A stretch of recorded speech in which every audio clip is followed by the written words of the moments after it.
El gobierno de Puerto Rico presenta plan para atacar la deuda, la crisis de deuda pública. Interesante, yes, pero viable. Para eso nos conectamos con Gustavo Vélez, presidente y fundador de Inteligencia Económica. Gustavo, como siempre es un gusto tenerte en el programa. Ok, sucintamente hay una crisis de deuda pública en Puerto Rico y el gobierno está evitando todo lo posible hacer un default masivo. Presenta este plan, se lo estoy explicando a la gente que está fuera de Puerto Rico, presenta este plan donde dice que yo puedo hacer una reforma económica para generar crecimiento económico, yo puedo hacer recortes, puedo buscar formas de aumentar los ingresos, sin embargo, me voy a quedar corto por 14,000 millones de dólares, y esa es la clave.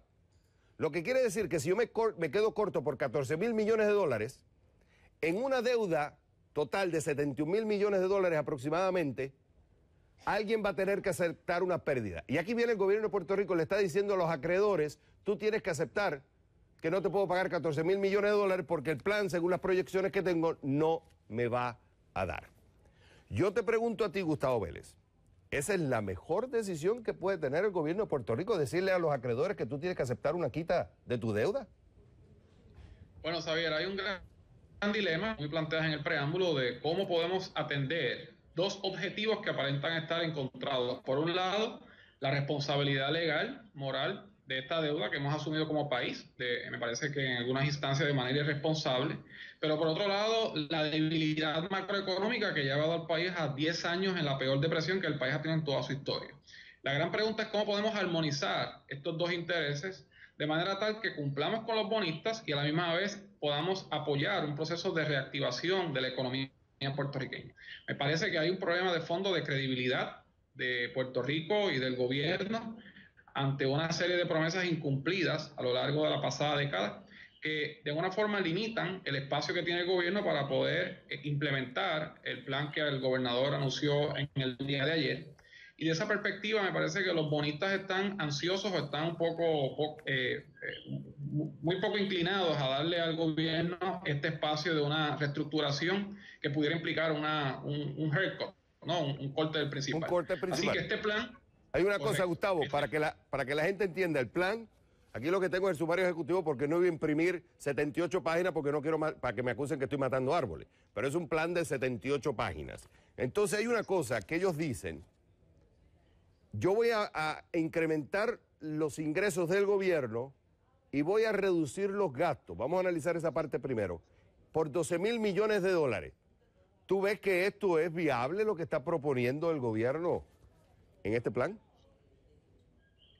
Yo no creo que sea viable por una razón muy fundamental, Xavier. Vamos camino a un proceso electoral donde ya el partido en el poder, el gobernador, ha dicho que quiere ir a la reelección. Por lo tanto, cualquier medida que implique recortes en el gasto público va a tener un efecto adverso en su esfuerzo de ser reelecto. Por otro lado, el partido opositor, el Partido Nuevo Progresista, ha dicho que no va a implementar este plan. Así que cualquier reducción del gasto a la magnitud que ha planteado el gobernador en su plan va a requerir una voluntad política que no la veo presente. Y por otro lado, una reducción en ese nivel de gasto va a implicar una reconceptualización del aparato público y un replanteamiento de la filosofía del tipo de gobierno y el rol del gobierno en la economía puertorriqueña. Y yo creo que lamentablemente el país continúa muy paternalista, los partidos son muy apegados a un Estado grande, a un gobierno grande, porque así hay un control de la vida política y económica del país. Así que esa meta de reducción de gastos me parece que no es viable desde el punto de vista de la cultura política y de la realidad electoral del país. Por ejemplo, cojamos dos líneas. Una, los gastos en el sistema de educación. Se pide que se haga más flexible, que se corte el gasto. ¿Los sindicatos van a estar dispuestos a ceder ahí? Esa es la primera pregunta. Y en el tema del sistema de pensión, ¿los retirados van a permitir que se les corte beneficios?